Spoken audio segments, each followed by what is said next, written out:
Om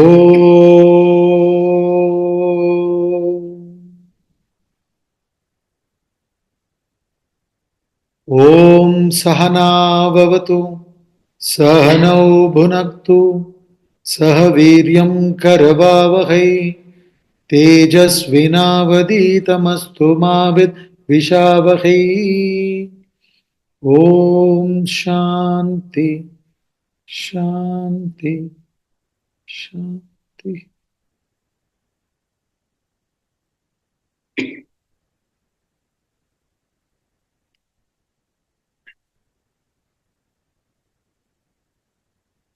Let's start chapter 14 of Srimad Bhagavad Gita, verses 11 to 15. सर्वद्वारेषु देहेऽस्मिन् प्रकाश उपजायते ज्ञानं यदा तदा विद्यात् विवृद्धं सत्त्वमित्युत लोभः प्रवृत्तिरारम्भः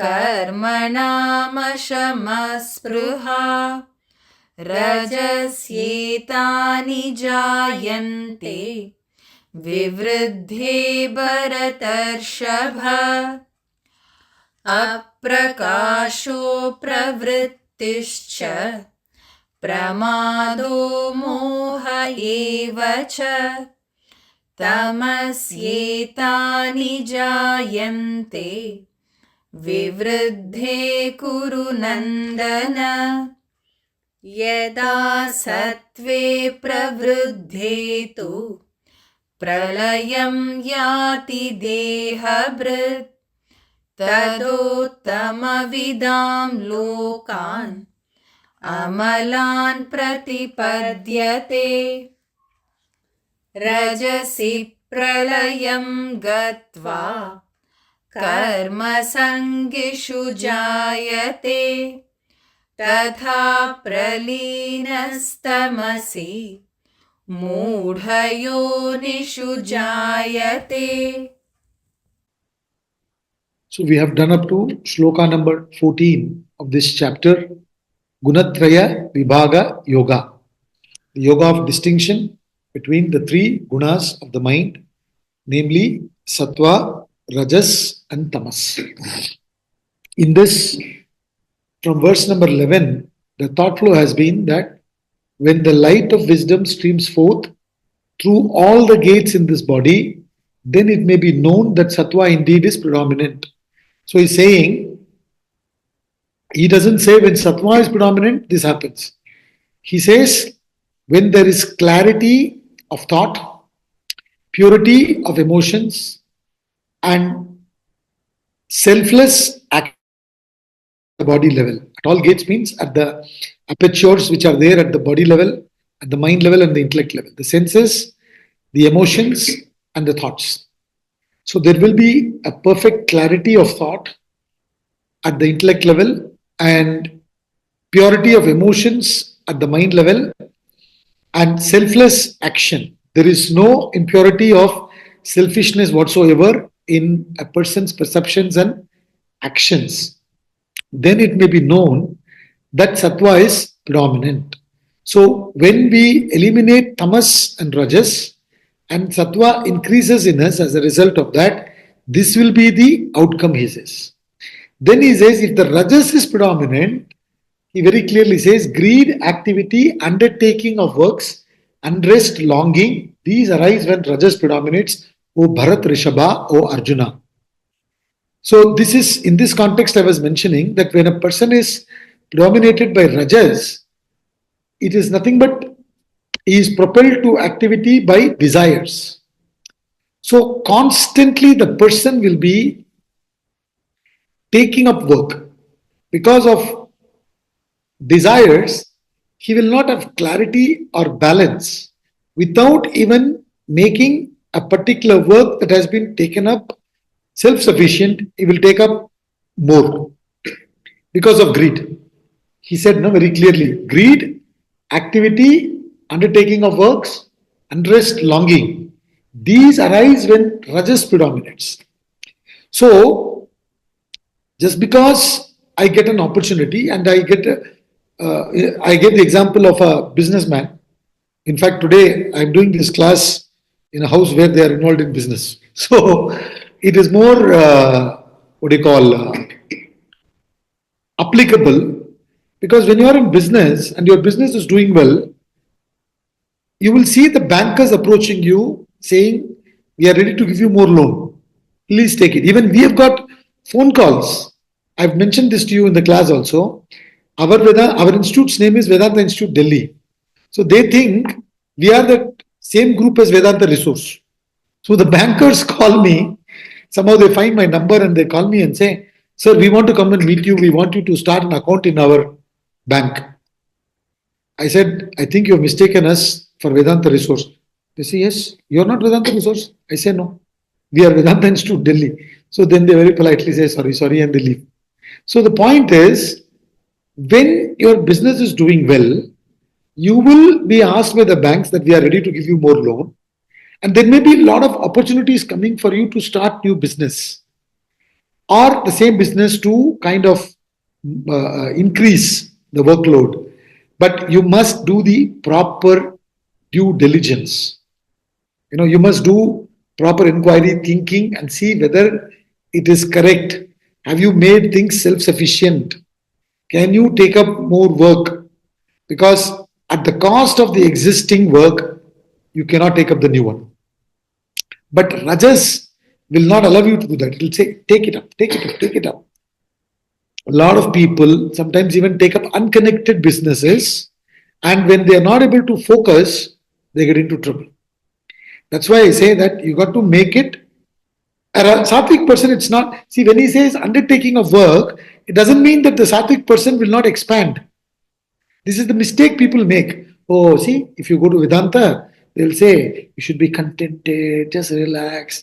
And that kind of understanding it's the pig's contentment. Like how pig is contented in slush. That is not what Vedanta is saying. Vedanta is not saying that you should not expand. Vedanta is saying your new expansion should not be at the cost of your existing business. So it is not that Vedanta says you should not expand. Vedanta is interested in growth but not swelling. When without thinking we take up more, propelled by desires, it is swelling. When after thinking with balance, we expand, that is growth. So that's all he's saying. When Rajas predominates, the person is propelled by desires, therefore the person out of greed takes up more and more work. For example, we say that a sattvic person will look forward for Monday mornings, look forward for activities. Even Swamiji, when people want to take up appointment with him and say that I want to discuss with you regarding my retirement, he says, you have come to the wrong person. I talk to people not to retire. I talk to people about dynamism. In fact, in our ashram, when people come for a retreat, we give them a t-shirt where TGIM is printed. Whereas anywhere you go, it is TGIF. Thank God it's Friday. So we want to change the thought flow to, instead of thank God it's Friday, it should be thank God it's Monday. Look forward for work. That doesn't mean we are workaholics. A Rajasic person is a workaholic. He cannot remain at peace without work. Whereas a sattvic person is not that he's dependent on work. It is not that his mind is dependent on work. His mind is full of desires and propelling him to work. It's not that case. Whereas in the case of Rajas, it is like that. So therefore, he says greed, activity, undertaking of works, unrest, constantly agitated is the clear sign of Rajas. Then when you come to Tamas, he says darkness, meaning ignorance, lack of clarity, and then inertness, laziness. Laziness in the sense without thinking. See, actually today, in fact, last 3 days, I have wasted at least all put together about 9 hours. Today, in total, about 4 hours. My son's phone connection suddenly got what do you call it, disconnected for some reason. So I approached the service provider. Every day they've been making me come. They did the KYC and all that. But again, it comes back saying face mismatch, face mismatch. I said, what is this? How can the face mismatch unless the fellow is seeing some other face? Then today only it came out. Today only they were also able to find out what was the problem. Problem is when the fellows took my document long time ago, some 12 years ago, because the phone is in my name, they had, usually these fellows collect the photos and then stick it later on. He had stuck somebody else's photo in my document. That one act of Tamas has swallowed my 9 hours and one of their employees' 9 hours. One act of Tamas, one act of neglect. I'm giving the example for that. When he says darkness, inertness, laziness. Laziness means what? Not applying ourselves. That's the biggest laziness that we can have. The worst form of laziness is not applying ourselves. And he says darkness, inertness, heedlessness to the consequence. This is what has happened today. Suddenly, when I went for this KYC, I don't know when they stuck this photograph, how somebody else's photo came. A fellow showed me, sir, this photo is there, how come? I said, how do I know? These fellows collect the photo and they've stuck it. So it is mismatch, obviously. So then I had to do something and then somehow finally the connection is restored. But what I'm saying is one non-thinking, non-applying act can swallow your entire life. This is what happens when you are in tamas, heedless to the consequence. And the fellow is, he says, also completely deluded, in total delusion. Total delusion means he will think wrong as right, right as wrong. Friends as enemies, enemies as friends. Acquaintances as friends, and friends as acquaintances. So these arise when tamas predominates, O Kuru Nandana.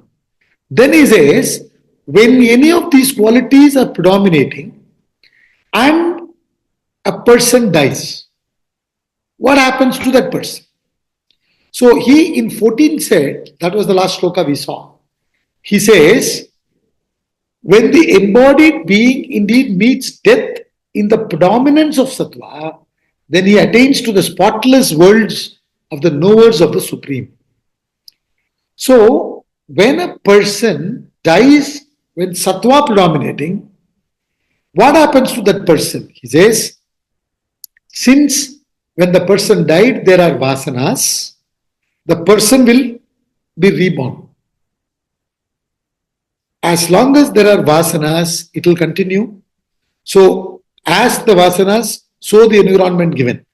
So if a person dies with sattva predominating, then the person will be given a sattvic environment because that is his interest. So that person will be given an environment which will be conducive for him to pursue the spirituality, the spiritual evolution that he is interested in. So therefore he says he attains the spotless worlds of the knowers of the Supreme. Spotless in the sense, no rajas, no tamas, or less of rajas, less of tamas, more of sattva. The environment will be conducive. There the person will be able to put in more effort and pursue towards the self. See, in short, if I am getting a particular environment today, that is because my vasanas demanding that environment. It will not be there otherwise. So, if my thoughts change, my environment changes. So, what we do is, why am I given this environment? I resist it without understanding that in me there are certain vasanas because of which I am given this environment. If I genuinely want to change this environment, then I need to put in effort to change my vasanas. When my vasanas change, my environment change. This is the truth of life. As per your vasanas, you are given the environment. That's why many a times, For example, a person who is selfish, who is constantly complaining, leaves that environment and goes to another environment. Meaning, he says, "Arey yaar, India, sab kuch kharab hai idhar," and he leaves India and then goes to Canada, migrates. Very soon, he will start complaining something or the other in Canada because his vasanas are so. A person who is not having that nature, for whatever reasons, he migrates, there again, he will be the same. He won't be complaining. We need to understand this. That's what he's explaining here. As the person has died with Satva predominating, he will be given the environment to continue where he left. Now, another thing we need to understand, which is a very important point here, is we don't carry anything with us into the next Janma. I even mentioned this example last week that, for example, let's say something happens to me. Last week I said this when I did 14th shloka. Supposing I die, in the next Janma also, let us assume that I am a Bhagavad Gita teacher. It doesn't mean that there I will say, when I died, I did 14th chapter, 14 shlokas. Now let's start from 15. I won't remember all that. But my combination of Satva Rajas continues. If I increased Satva by reducing Rajas and Tamas, that's what I carry forward with me. If I didn't do that effort, if I increased Tamas, that's what I carry forward. The only thing we carry forward with us is our gunas.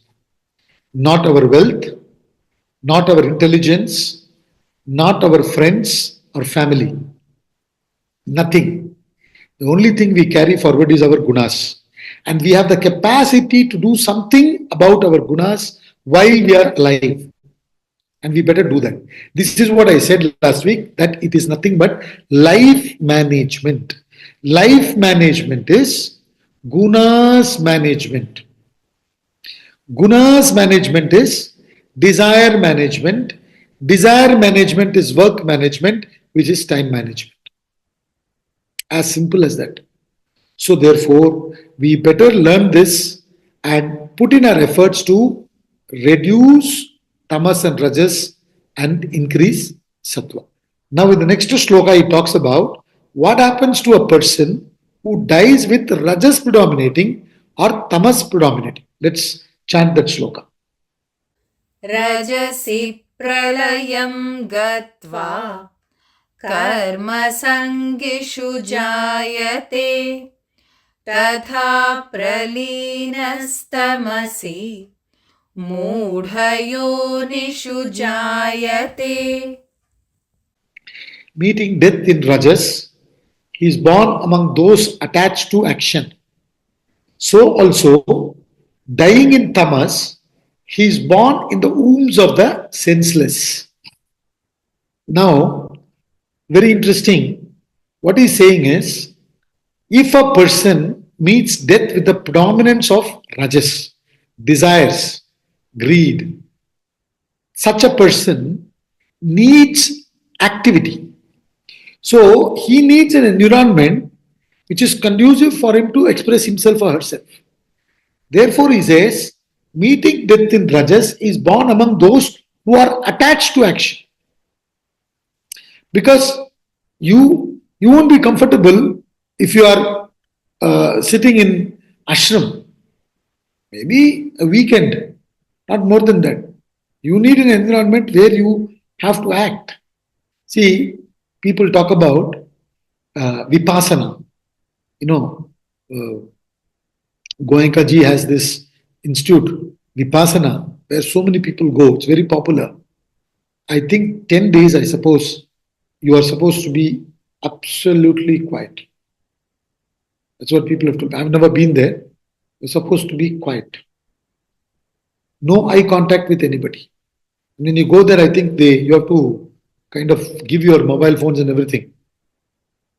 You can only take it back after 10 days. So no contact with the external world. You cannot even have eye contact with people who are there. You simply do your sadhana, follow the schedule, eat that simple meal, whatever they give, and be in silence and continue doing meditation, whatever that schedule is. There are people who have gone there and continuously going for many, many years. There are people who have run away from there. I cannot do this. I think after 2 or 3 days or a day itself, people say, Are you home? Please leave me. And they leave and they run away because they could not manage. So, similarly, when there are too many desires, you need to express yourself. That's why in the third chapter, when Arjuna asked Sri Krishna, You are praising knowledge, but you are forcing me to do action. And that too, Gora Karma, of fighting the battle where I need to kill people like Bhishma and Drona. Hence, he calls it as Gora Karma. Jayasi chet karmanaste mata buddhir janardana tatkim karmani goreyam niyojayasi keshava. Vyamishreneva vakyena buddhim mohayasi vame. Tadekam vadanishchitya ena shreyoham apnyam. This is the shloka. These are the two shlokas he asks. Why are you forcing me to do this Gora Karma? For which Sri Krishna says, Lokesmin Dvida Nishta Pura Prokta Maya Naga Jnana Yogena Sankyanam Karma Yogena Yogina. For the introverted people, I have given knowledge. For the extroverted people, there is this path of action. And Swamiji says, what about people who have emotions? Even there, he says, even emotional people, supposing they are into certain emotional practices, for example, like singing bhajans, you will see an extroverted person while singing bhajans also will be highly animated, clapping, moving the body, or even sometimes dancing. Whereas an introverted person is also participating in bhajans, but very quietly, maybe not even singing, just quietly absorbing the bhajans. So, if you are an active type, you need expressions. If you are a evolved introverted person, you can be quiet, pursue quietude.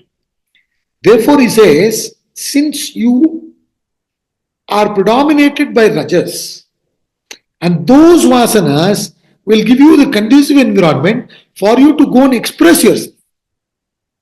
Again, there what the fellow will do, he will act in desires, increasing more desires.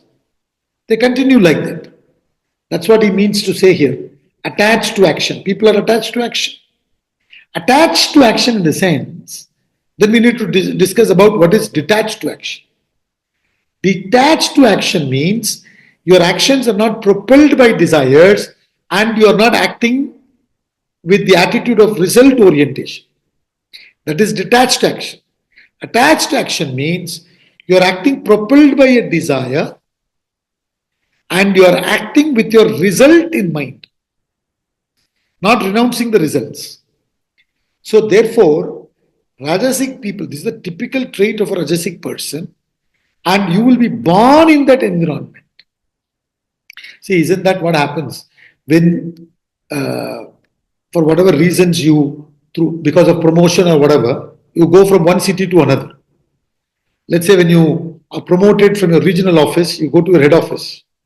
And your head office happens to be in Mumbai. And your regional office was in Bengaluru, let's say. And you've been attending Vedanta classes. And somebody in the family was attending some other class, arts class or dance class. Somebody else was going for sports, let's say golf or whatever.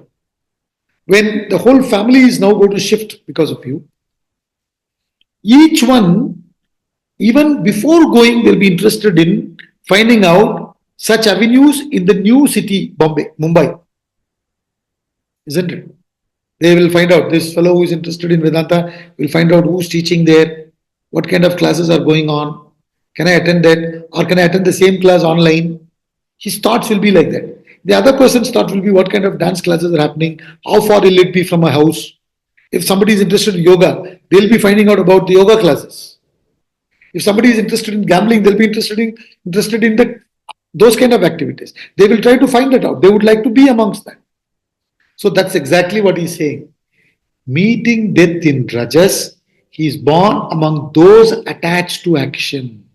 So that is why in this context I said, if you are finding yourself amongst gossip mongers, and you're saying, Arey, this fellow is constantly gossiping, you should understand that that person is coming to you again and again because you have gossip vasanas. And even if you have gossip vasanas, if you don't express it and don't encourage it, your gossip vasanas will also reduce. And as your gossip vasanas reduce, you will see that that fellow will not call you and bother you. As he's gossiping with you, if you say, Acha, fir kya hua? Then he will continue more. And he will think that you are interested, therefore he will contact you more. If you understand this is all about relationship. See, this portion, in fact, the gunas portion is the most important portion with reference to relationship. Because when I understand what kind of nature I have, how much of sattva, rajas, tamas I have, it will help me to handle my personality. Similarly, when I understand how much of sattva, rajas, tamas my spouse, my children, my friends, neighborhood has, accordingly I will be able to deal with them. So that's exactly what I'm saying. It is impossible that somebody will be attracted to you without you having those vasanas. Since some vasanas or the other you are having, therefore they are attracted to you. When that you constantly work upon and change, that will go away. So he says, meeting death in Rajas is born among those who are attached to action. Your nature orders a respective field. What you attract depends on what is inside. That's all he's saying. Where everybody is constantly interested in only acquiring, enjoying. Rajasic person only knows of acquiring, enjoying. Acquiring, enjoying. Acquiring, enjoying. He has no higher goals in life. That is Rajas. Whereas a tamasic person is not interested in acquiring. A tamasic person pitches up a higher goal, works for that higher goal. As a result, the person's need is also simple or far and few. As a result, there may be a lot of spillover, which is not what he has consciously ventured to acquire. There's a difference between the two. You understand? A sattvic person works for a higher goal. When you work for a higher goal, and as a result of your evolution, when your needs become lesser and lesser, there will automatically maybe surplus, which will also be reinvested for the growth and welfare of everyone. This is how a sattvic person functions. Whereas a rajasic person's priority is what? Acquisition, enjoyment. This I have acquired today, and through this I will enjoy this, and tomorrow I'll acquire more. That's what he's saying. People attached to action, people attached to acquisition, enjoyment. You will be born there, you will be striving, struggling, working, and going in that same spin. Then he comes to tamasic fellow. He says, so also dying in tamas, he is born in the wombs of the senseless. Now, this is something very interesting. When he says a tamasic fellow will be born in the wombs of the senseless, what he's saying is bringing in the possibility of a human being reincarnating as an animal. Now, see, generally we say, though theoretically this possibility of being born as an animal is there, practically it's almost impossible. Because having been born as a human being, we have a lot of human emotions attached. So all those things will not allow us to be reborn as an animal. But if a person is constantly tamasic. See, everything that happens in our life is the resultant of all our vasanas. So, this example Swamiji gives, I am reminded of that in the context. He says, supposing always you wish to be in a very cold environment, you want a very, very cold environment, and you are very lazy, you know, he says, there is a possibility, though you did not have a direct desire to be born as a buffalo, because you wanted to be lazy all the time and wanted to be in a cold place, these things put together may end up in making you be reborn in a country where it is very cold as a buffalo. You have no direct desire to be a buffalo. But because of your laziness, which has gone to that extent, you need to be given an environment to finish it off. See, it's a little, what would I say? Not so auspicious example, but it's okay. When you are sitting and listening to my class, and you get so much pressure to go to the loo, you have to go to the restroom because you have drunk so much of water. You are controlling, you say, let me see, but you are not able to. What will you do? You go and then come back. That is what is good for you. If you are developing so much of laziness, which is not allowed in a human form, then you need to be given. Supposing you develop so much of terrorist vasanas, all the time you are killing people. As a human being, you will not be allowed to do so. So what will happen? But I have to exhaust it. Nature wants you to evolve. See, in nature, everything has to evolve. So for your good, you will be given an environment so that you go through the tamas, get rid of it. This is exactly what is happening in us also. We are given another opportunity to help us to evolve. But unfortunately, because we lack that knowledge, there again we do things to continue being in bondage. This is why he is explaining all this. He is trying to tell us that when a person dies in tamas, but still the possibility is there, so he is discussing. Dying in tamas is born in the wombs of the senseless. Senseless means what? In Tamil, we call the animals as what?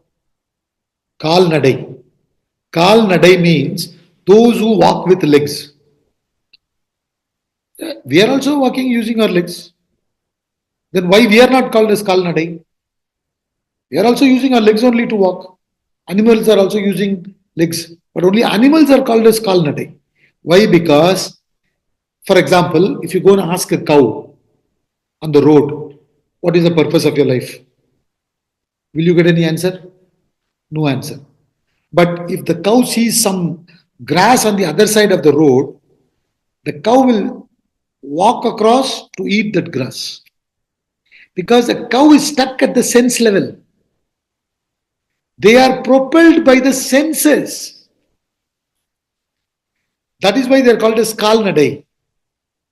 Whereas a human being, even though a human being may have an urge, has the capacity to control, think, and then function. That's why a human being is called as a manushya, which comes from the root man, which means mind, which means to think and function. So we are called as manushya. Animals are called as, in Tamil they are called as manidan. Again the same thing, from the root man only, manas, which means to think and function, not just be propelled by the senses. So, by my impulses. So, when I continue to be lazy, meaning without thinking, the worst form of laziness is non-application of your thinking. सोच लेंगे यार, बाद में सोच लेंगे, जो भी आएगा, I'll face it. क्या हो जाएगा? I'll face it. You know, it's tamas. That, which means what? You are so lethargic, you do not want to think. It takes some time to think. It may appear as if you are wasting time, but in fact, when you think and do an action, you do it much faster. But in the beginning, you got to invest that much time, and that you do not want. अरे यार बाद में सोच लेंगे यार, कौन सोचेगा? You know. So that's what he's saying. When a person continues to neglect thinking, it is senseless behavior. No? That's what he's saying. When you remain senseless at the time of death, you will be given an environment which is also senseless. It is not like a punishment. A lot of, oh, you're punishing or what? What kind of God are you? People get agitated with God. I'm saying this because once in a context somebody said this to me. How can a God do that? God should understand human being made a mistake and give him a better environment. Because I'm talking in the same language as them.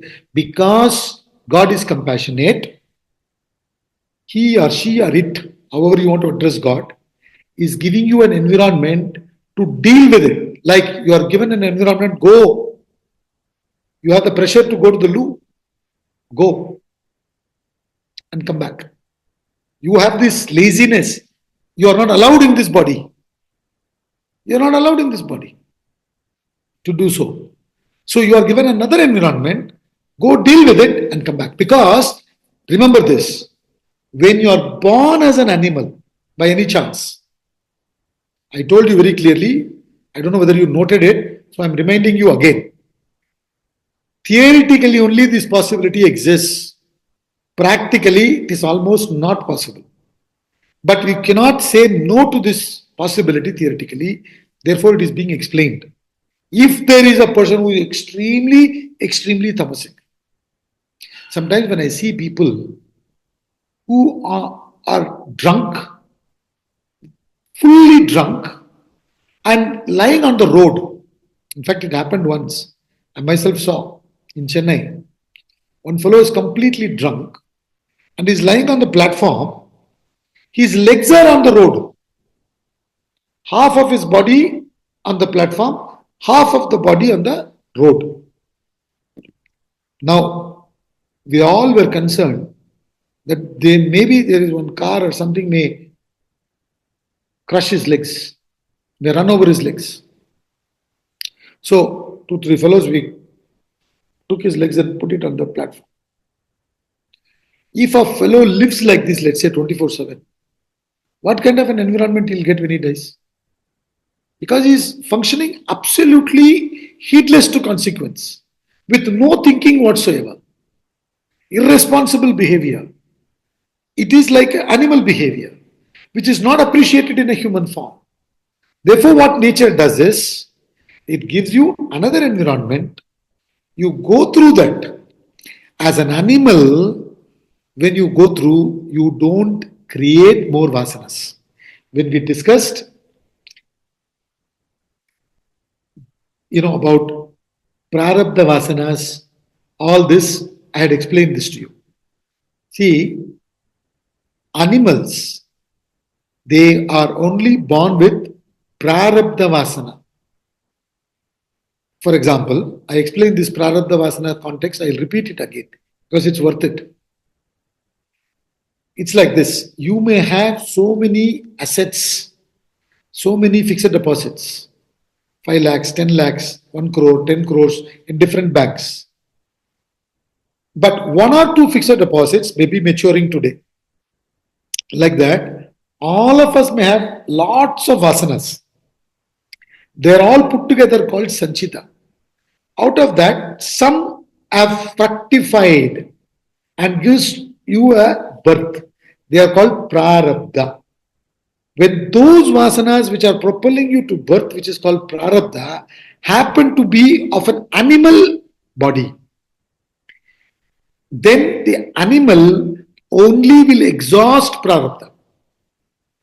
Animal cannot increase vasanas. They exhaust the prarabdha and go. And in the next total, whichever is the next fixed deposit, whichever is the next prarabdha, they'll be born again accordingly. Until a time when the prarabdha happens to be of a human being. And once the prarabdha vasanas happens to be of a human being, and you are born as a human being, now you have access to increase or decrease your all other vasanas, called as sanchita vasanas, total vasanas. So when you freshly add new vasanas to it, it is called agami. When you reduce sanchita totally, you become enlightened. Thereafter, you exhaust only prarabdha as an enlightened person. So only human being can either add to sanchita or reduce sanchita. Animals cannot add, they won't or reduce sanchita. They can only exhaust prarabdha. So that way, since you are functioning senselessly, you are given an environment for a while where you have absolute sanction to be senseless. Because as an animal, you will only function propelled by your impulses. And you continue to be like that. And once that prarabdha is over, then next prarabdha may be of a human being. So you are given an opportunity to evolve. In nature, constantly you are given an opportunity to evolve. Wise person takes it up. Unwise person doesn't know that they throw it. That's all he says. So meeting death in Rajas, he is born among those attached to action. So also dying in Tamas is born in the wombs of the senseless. Why is explaining? Why should we know about all this? We should know about all these things so that I mentioned to you, death can come to us any minute. We don't know. Any minute it can come. Anybody can be conquered. When the Titanic ship, in its very first voyage, he says this ship will never sink. But in its very first voyage, the ship sank. So, we don't know. The only thing certain in life is uncertainty. Any minute, the bubble can burst. While the bubble is there today, our effort should be to increase Satva. Why should we unnecessarily delay? See, sometimes when you take flight to go abroad or anywhere, even nowadays it started happening in India itself. I get messages when I'm traveling. They give you an option. If you want to cancel your ticket, we will book you in another flight.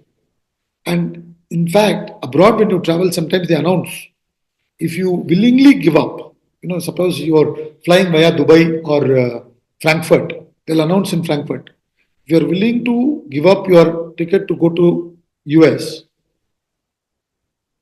we will give up in the sense that flight. After 3 days, we'll put you on a flight in business class or a first class. And your stay will be taken care of in Frankfurt. Nice 5-star hotel, everything they'll give you. But if you are a person who is going on an important assignment, will you be interested in staying in 5-star hotel and business class? They say, listen, all this you keep. I have to go for my work, you'll go. If there is another person who says, listen, I'm anyway going to relax, I will take it up, he will take it up. So in life, we cannot do like that. In life, we cannot afford to postpone. Because who knows whether there will be tomorrow. That's the lesson we learn from these things. Therefore, today itself, we must do whatever possible to eliminate tamas, to reduce rajas and increase sattva. And especially tamas. I've given this example. If you see some cobweb, immediately take a broomstick, clean it. If you say, बाद में देख लेंगे, the cobweb keeps on adding more and more, then you will in fact be sitting in a room which is full of cobwebs. And in your head also, inside also, there will be a lot of cobwebs. You won't be seeing any cobwebs. you will be comfortable. The other fellows will come and say, Arey, yaar, so much carb. Where is the problem? You fellows are having problem. You will go to that extent where you won't even see it. See, one fellow was constantly pestering a guru to accept him as a student, Shishya. The guru felt that this Shishya is not yet qualified. So he was somehow saying, no, no, no, no, no. But this guy was not leaving him. So one day, the teacher said, why are you after me? He said, Swamiji, I want to learn these things and I also want to become a teacher like you. Then the guru said, okay, let us say I accept you as a student. And you said you want to become a teacher. But if you become a teacher, please understand you'll be ridiculed for 25 years. Are you ready to take it up?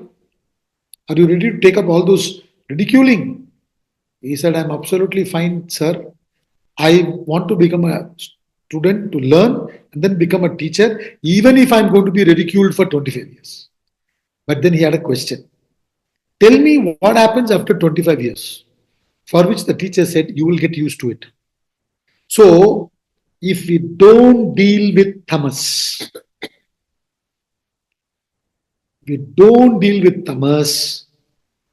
we will get acclimatized.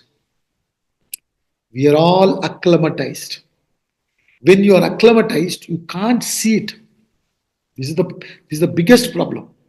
See, a mad man doesn't know that he is mad. To the extent you are mad, you don't know that you are mad.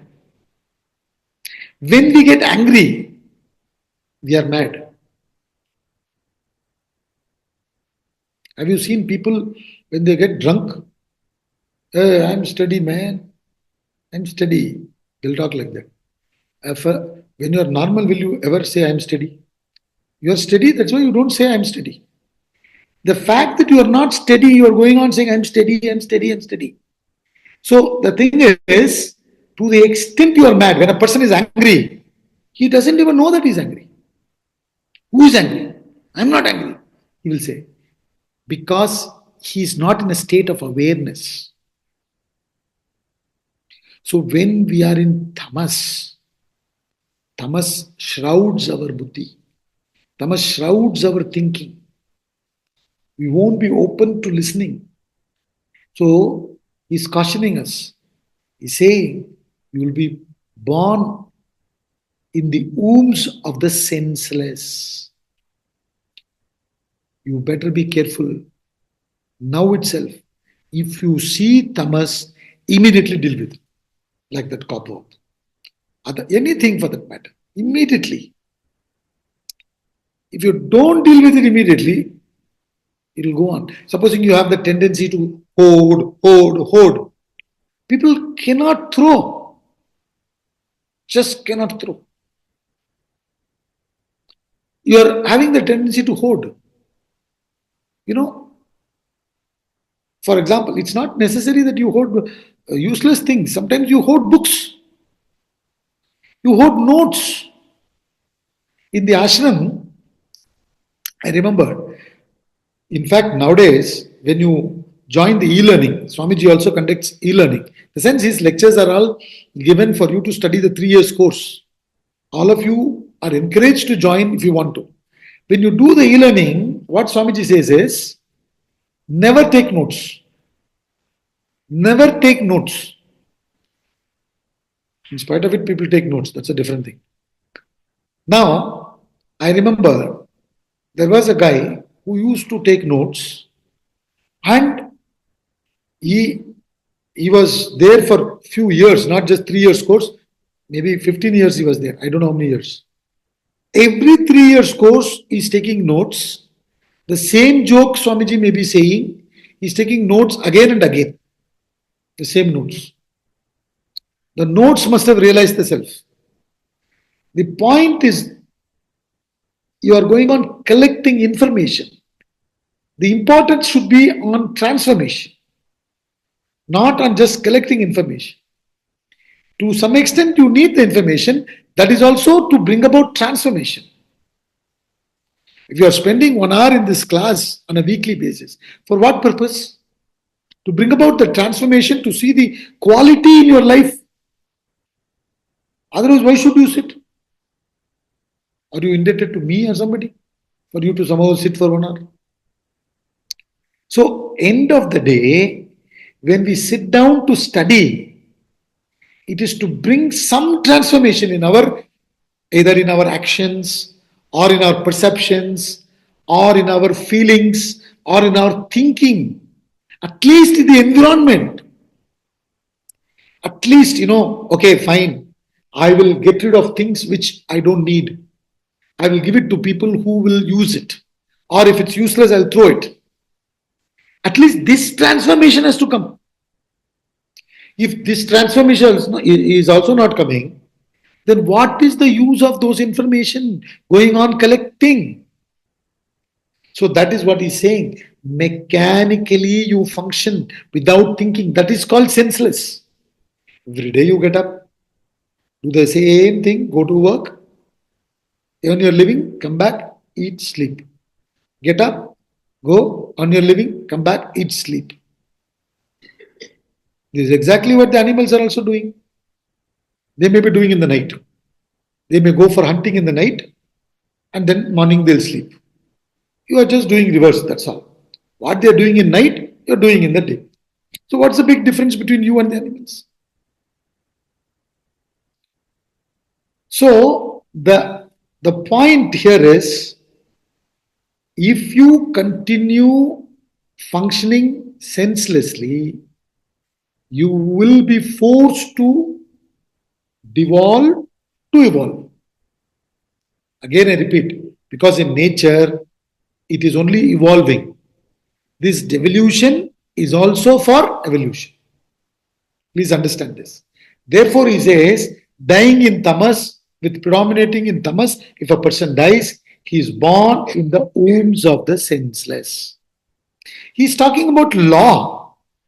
As the demand, so the supply. As the demand, so the supply.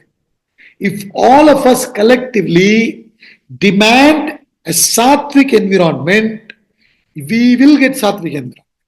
If you deeply demand sattvic environment, you will get it.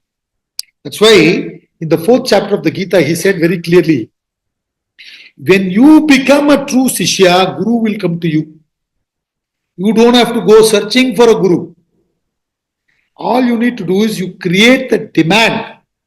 When you create the demand, Guru will come to you. Tadvidhi pranipatena pariprashnena sevaya. Upadekshyanti te jnanam jnaninas tattva darshinah. When you have these qualifications of a student, which is devotion, prostration, inquiry at the intellect level, and service at the physical level. Tadvidhi pranipatena, prostration, which is devotion. Pariprashnena, questioning, inquiring. Sevaya, service. When you have these qualities in you, you have become a Sishya. When you have become a Sishya, wherever you are, the Guru will find you. Guru need not necessarily be in a physical form. It can be a situation, it can be a book, it can be a lecture, YouTube lecture that somebody forwarded. God knows. But when you are having the demand, there will be a supply. This is a law. You can't change it, I can't change it. So if you have the demand of Satva, you'll be given Sattvic environment. If you have the demand of Rajas, you'll be given a Rajasic environment. If you have a demand of Tamas, you'll be given a Tamasic environment. All for your good. The law will function. That's all he's saying. So beautifully explained. Meeting death with the predominance of Satva, you will be born amongst Sattvic people. Meeting death in the predominance of Rajas, you will be born amongst Rajasic people. Meeting death, predominance of Tamas, be born in Tamasic environment. So you decide what environment you want. Start working upon yourself. The whole thing in Vedanta is finally simply working upon yourself.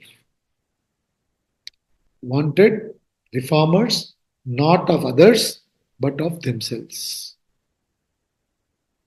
We are not here to change anybody. We are here to change ourselves. Set an example by living it as much as possible. Let them get inspired and change. Let's conclude the class. Om.